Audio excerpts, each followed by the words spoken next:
You might recognize the name Volition from their most recent controversy in the form of the Saints Row reboot, a game that may have actually been responsible for the studio's closing in August of 2023.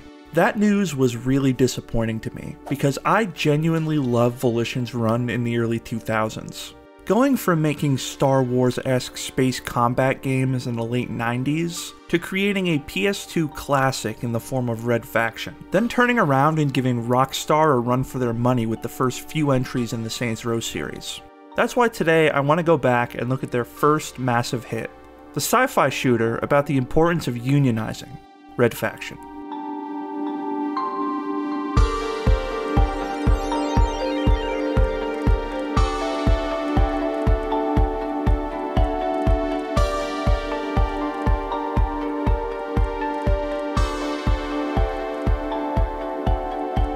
In 1998, Volition was working on a sequel to their Descent series. That would unfortunately be cancelled after some time, but story elements and technologies developed for the game would be reused in Red Faction.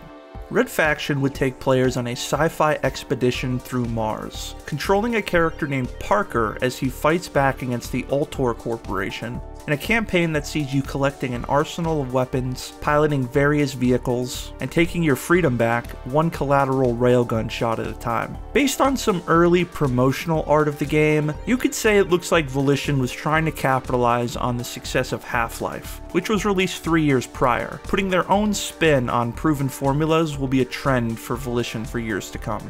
For full transparency, I played a version of this game called Dash Faction that adds some quality of life fixes to the game. As far as I could tell, this is the best way to play Red Faction on modern PCs, so if the textures look a bit better than you remember them looking, that's probably why. So, what sets Red Faction apart from something like Half-Life? Well, Volition boasts an engine named Geo-Mod that allows for on-the-fly destructible environments and structures. You see, prior to Red Faction, you could certainly blow things up in video games. However, those events were scripted. If you shoot a rocket at a tower, for example, the tower would collapse a certain way once the rocket collides with it. Geo-Mod would calculate that collision in real time and use math to deform the map's geometry. It's a bit more complicated than that. Here's an article I found on the Wayback Machine from one of the lead programmers, John Slagel. It's a bit technical, so I'm not going to read it out here, but I will leave a link in the description if you want to check it out. So with Geo-Mod, in theory, you can destroy anything. Wait a minute, did you say anything? Anything! Anything? Yes, anything! Anything? Anything! Anything? I'll get you, and I'll look like a bloody accident. Except, not everything. You see, Red Faction is a linear first-person shooter. The game needs to guide the player along a path from the beginning of the level to the end of the level with as few game-breaking issues as possible. So, Volition implemented what I've seen some people call anti-Geo-Mod zones. Ultimately, these are things and areas that you cannot destroy, like this giant pipe or this wall, 3 feet away from this wall. So you have this amazing technology that took poor John the majority of his summer to get working, and they don't even use it to its full potential. That's not the only complaint I have about Red Faction, we're just scratching the surface. Let's dig into the gameplay, shall we? Enemies will typically come after you in small groups, and there's a ton of variety in the way you can handle these encounters. Whether you want to be stealthy with the silenced pistol, or go full demolition with the rocket launcher, the game tries its best to accommodate your playstyle. Speaking of options, there's quite a few weapons in Red Faction to assist you with your unionization by force objective. You have your standard handgun, shotgun, SMG, assault rifle. I actually hated the shotgun at first, because of the delay between shots. It just took so long. But then I realized that almost every gun has an alternate fire when you press the right mouse button. The burst fire assault rifle turns full auto, and to my surprise, so does the shotgun. I don't know why anybody would ever use the standard fire on the shotgun. I could see wanting to burst with the assault rifle for accuracy, but waiting 2 seconds between shots when you can just do this? I don't get it. The rocket launcher is also something you get pretty early on, but I used it mostly for demolition purposes. I found it a bit difficult to use during combat, but it could certainly dig a mean hole. Same goes for the C4. The Geo-Mod destruction was a lot of fun. Like I said earlier, I just wish it played a bigger role in the game. One weapon that I think was perfected was the rail driver, or as I like to call it, Nail gun. There were no physics-based impalements this time around, but you could shoot through walls, so that kind of makes up for it. You could also shoot through people.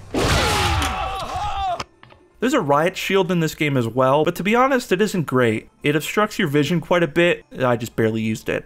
The level design is fairly straightforward. Each level on its own isn't too special.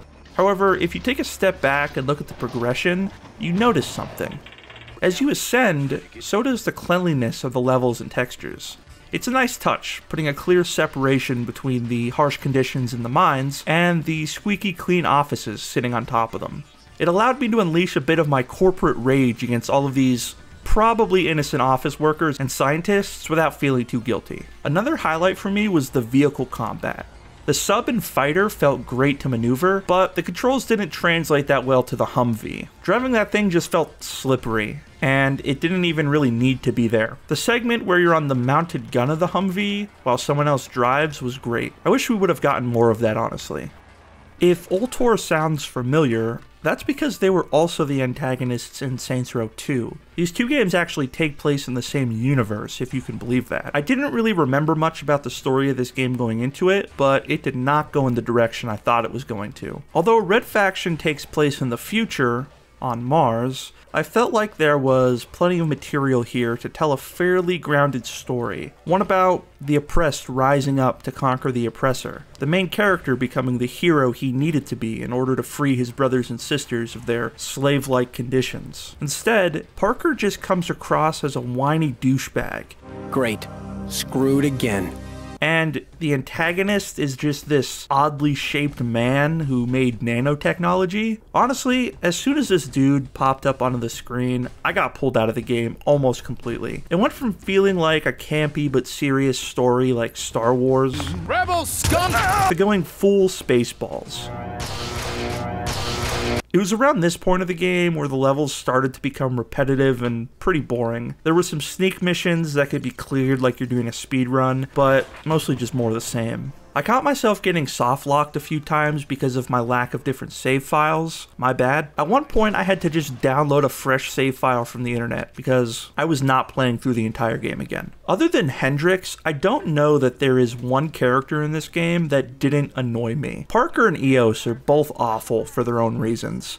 I don't know how many times they thought they could pull the "you saved me" and then dies immediately gag, but they did it a lot.